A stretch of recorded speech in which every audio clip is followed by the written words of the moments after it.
Penerapan motor listrik sederhana pada kincir angin portable. RBL Fisika Dasar Kelompok 7 TPB 2. Berikut adalah pengenalan dari anggota kelompok.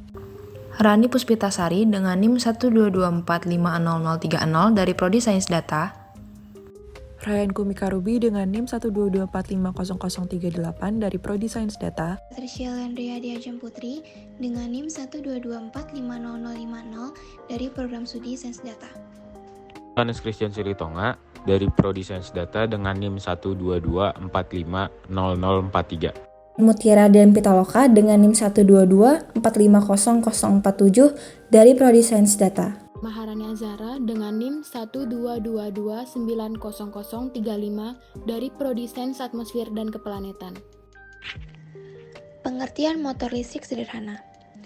Motor listrik sederhana ini terdiri dari sebuah kumparan yang dipasang di dalam daerah yang mengandung medan magnet yang berasal dari sebuah magnet silindris di bawah kumparan. Cara kerja motor listrik sederhana yaitu dengan mengubah energi listrik menjadi energi mekanik sehingga dapat melaju layaknya motor yang memakai bahan bakar. Gaya Lorentz. Hendrik Anton Lorentz 1853 sampai 1928 merupakan ilmuwan Belanda yang memiliki kontribusi besar pada bidang fisika dan fisika kuantum. Berdasarkan hasil kerja ilmuwan-ilmuwan sebelumnya, Lorentz mengoreksi dan merampungkan hukum gaya elektromagnetik yang sekarang menyandang namanya. Gaya Lorentz merupakan gabungan antara gaya elektrik dan gaya magnetik pada suatu medan elektromagnetik.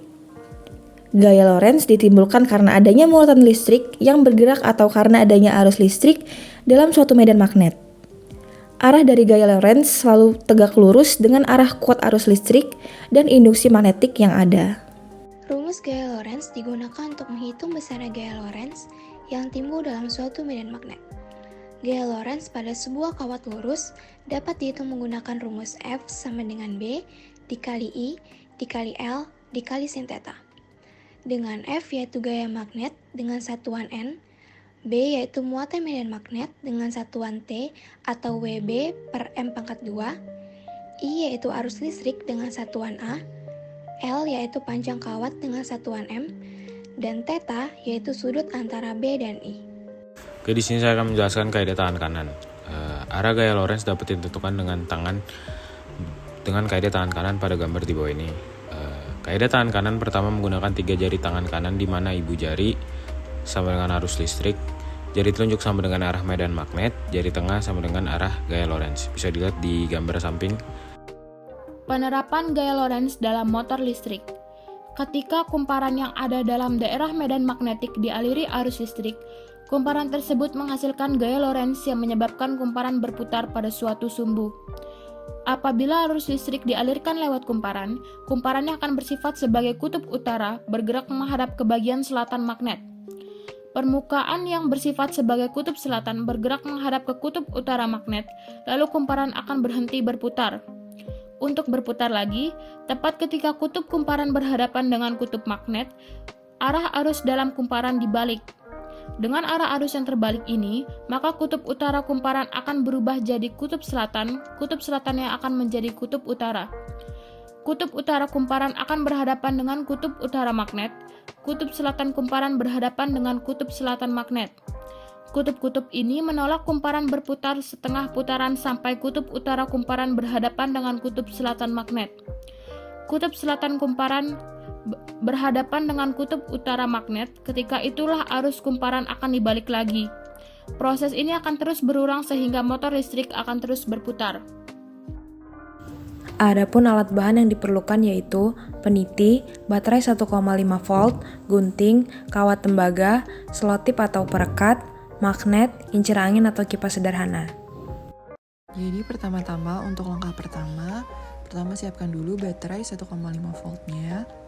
Lalu tempelkan kedua peniti pada ujung kutub dari baterai tersebut.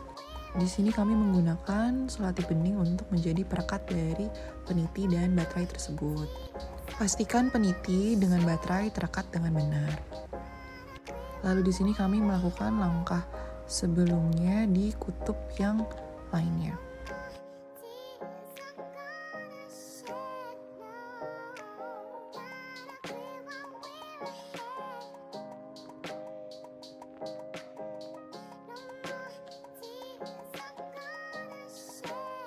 Lalu langkah selanjutnya adalah kami melilitkan kawat tembaga pada suatu alat bantu. Di sini kami menggunakan stick lamp sebagai alat bantu untuk melilitkan kawat tembaga menjadi sebuah kumparan.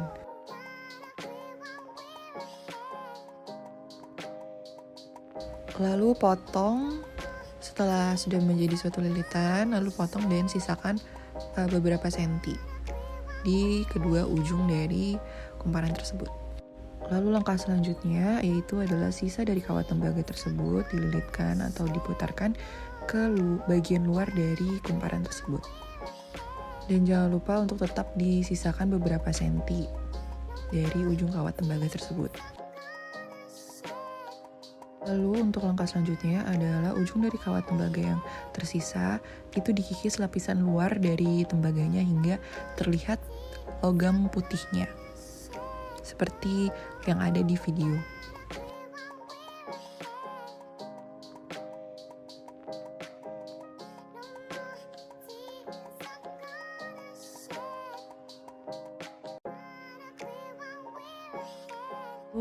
Komponen-komponen tadi yang sudah dirangkai atau yang sudah dibuat dirangkai menjadi sebuah dinamo sederhana.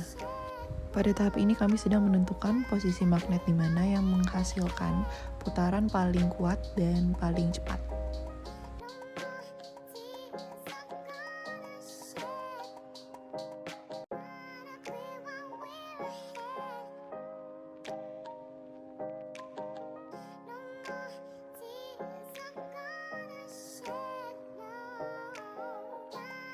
Lalu di sini kami sudah menemukan posisi magnet yang optimal. Ketika posisi magnet sudah optimal dan kumparan sudah panas, maka akan menghasilkan putaran yang stabil dan kencang, seperti yang ada di video. Lalu di sini kami sedang mengadaptasikan alat setelah ditambahkan dengan kincir angin yang sederhana. Dan berikut hasilnya setelah alat sudah beradaptasi dengan kincir angin dan perputaran menjadi stabil.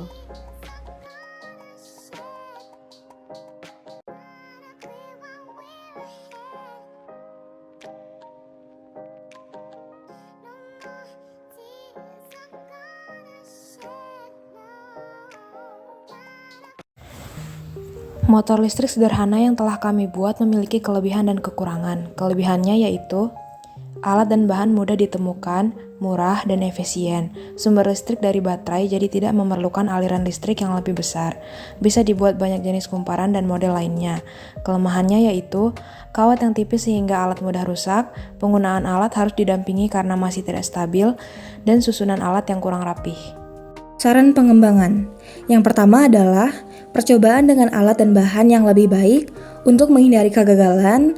Yang kedua, memperhatikan pengaruh dan lingkungan yang mempengaruhi kerja alat.